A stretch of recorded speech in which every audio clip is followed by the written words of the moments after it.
elle apprit au pays de Moab que l'Éternel avait visité son peuple et lui avait donné du pain.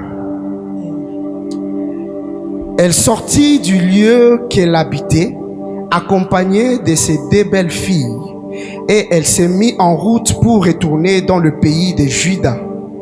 8. Naomi dit alors à ses deux belles filles, allez, retournez chacune à la maison de sa mère, que l'Éternel use de bonté envers vous, comme vous l'avez fait envers ceux qui sont morts et envers moi. Que l'Éternel vous fasse trouver à chacune du repos dans la maison d'un mari. Et elles baisa, elles élevèrent la voix et pleurèrent. Et elles lui dirent, non, nous irons avec toi vers ton peuple. Naomi dit, retournez mes filles, pourquoi viendriez-vous avec moi? Ai-je encore dans mon sein de fils qui puissent devenir vos maris? Retournez mes filles, allez, je suis trop vieille pour me remarier. Et quand je dirai, j'ai de l'espérance qu'en cette nuit même, je serai avec un mari et que j'enfanterai des fils. Entendriez-vous pour cela qu'ils eussent grandi? Refuseriez-vous pour cela de vous marier? Non, mes filles, car à cause de vous, je suis dans une grande affliction de ce que la main de l'Éternel s'est étendue contre moi. Et elles élevèrent la voix et pleurèrent encore. Orpa baisa sa belle-mère, mais Ruth s'attacha à elle. On acclame très fort la parole de Dieu. Ah, on l'aime bien.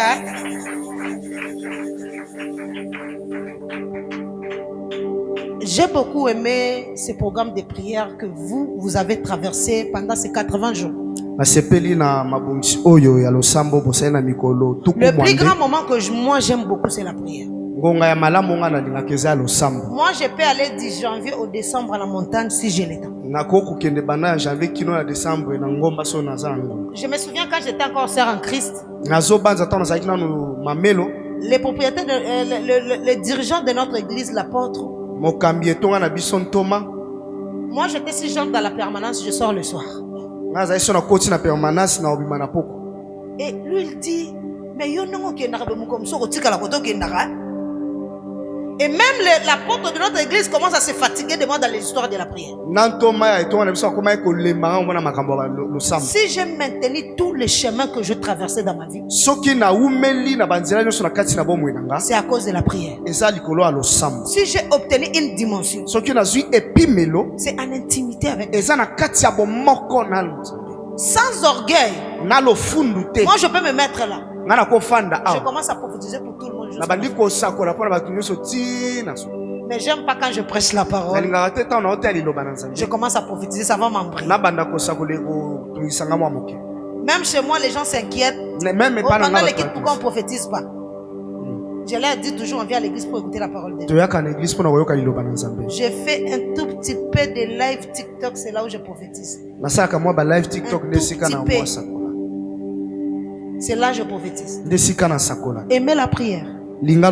Parce que même si vous ne voyez pas la prophétie, sache-le très bien que la prière nous épargne de plusieurs dangers.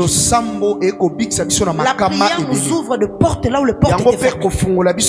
Si tu veux bien connaître ta vie spirituelle, regarde ta vie de prière. Et la plus grande chose que le diable combat dans la vie, c'est la prière. Tu vas remarquer, depuis que tu es chrétien, la seule chose que tu n'arrives pas à faire correctement, c'est la prière. On ne peut pas combattre ton mariage si tu n'as pas la vie de prière. Le diable va entrer.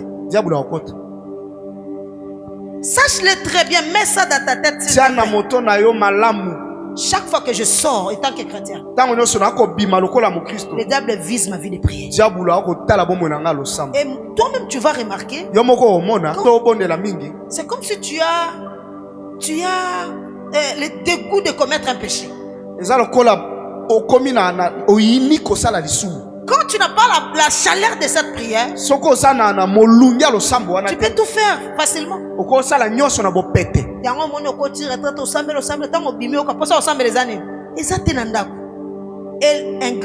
Une personne qui est vraiment une chrétienne, c'est une personne qui a la vie de prière et qui ne se fatigue pas. C'est là où tu vas vaincre les tentations. Amen, amen. On est en train de parler des portes. J'ai beaucoup aimé l'explication et tout ce que maman Laetitia venait de dire. Et ça m'a beaucoup inspiré pour voir ce que moi j'avais préparé, c'était la même chose. Quand on parle de porte, là je vais aller vers le dictionnaire. Qu'est-ce que la porte?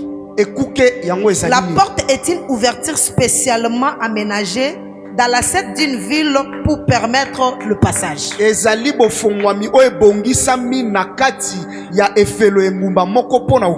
Ma deuxième définition, que ce qu'est la porte, c'est une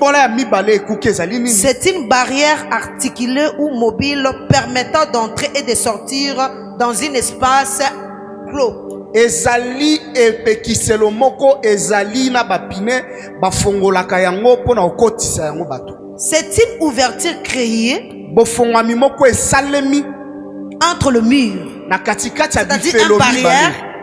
On met une ouverture pour que ça aide une personne à traverser. Esunga moto moko po akatisa.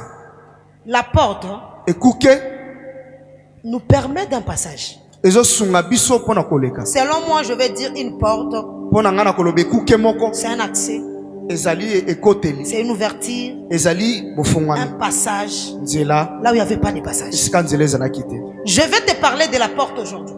Je rentre directement dans ce que maman Laetitia était en train d'exhorter avant que moi je dans notre vie sur la terre. Vu l'expérience de la spiritualité que je traverse. Que Dieu a un plan merveilleux pour nous. Un plan de bonheur et non de malheur. Mais Dieu passera par des hommes pour accomplir ce qu'il avait prévu pour toi. Il y a beaucoup de chrétiens qui sont dans l'ignorance. Ils sont en train de beaucoup prier sans savoir le moment où Dieu le visite. Dieu te visitera par un homme. Je prends l'histoire d'Abraham. Abraham assis chez lui, il y avait des gens qui passaient. Et en regardant, qui pouvait croire que les gens qui étaient en train de passer avaient les mots pour l'accomplissement de la promesse d'Abraham. Dieu avait dit à Abraham, je ferai de toi un père de multitudes. Abraham était dans l'attente. Il attendait cette promesse. La Bible dit qu'il était devenu vieux. Et la promesse ne s'accomplissait pas. Or, si j'entre dans la profondeur de la parole, la manière dont la parole explique, Abraham était l'ami de Dieu. Mais il attendait la promesse. Tu peux prier, tu peux chercher Dieu, mais quand tu n'arrives pas à discerner le moment où Dieu te visite, la bénédiction te passera ainsi. Il était assis chez lui, il voit les gens en train de passer. Je ne sais pas quel était le discernement qu'il avait. Il appela ces gens-là, il leur donne la place. Abraham prend l'eau. Or, au désert, l'eau était quelque chose de difficile. Il prend ce qui était précieux. Il donne à ces gens-là. Il fait le pain. Ces gens-là mangent. Après avoir mangé, ces gens-là commencent à parler. Parfois quand je prie, j'ai dit Seigneur, donne-moi le discernement d'Abraham. Donne-moi le discernement d'Abraham. Combien de fois on a reçu de bonnes personnes dans notre vie? Les personnes qui sont venues accomplir la promesse de Dieu, on les a sous-estimés parce qu'ils ne sont pas riches. Combien de fois on a reçu des hommes de Dieu parce qu'ils n'étaient pas très bien habillés, ils n'avaient pas de voiture, on n'a pas su voir la bénédiction que ces gens ont amené dans notre vie. Et jusqu'aujourd'hui, on prie toujours sur quelque chose que Dieu nous avait déjà envoyé. Les gens l'ont parlé.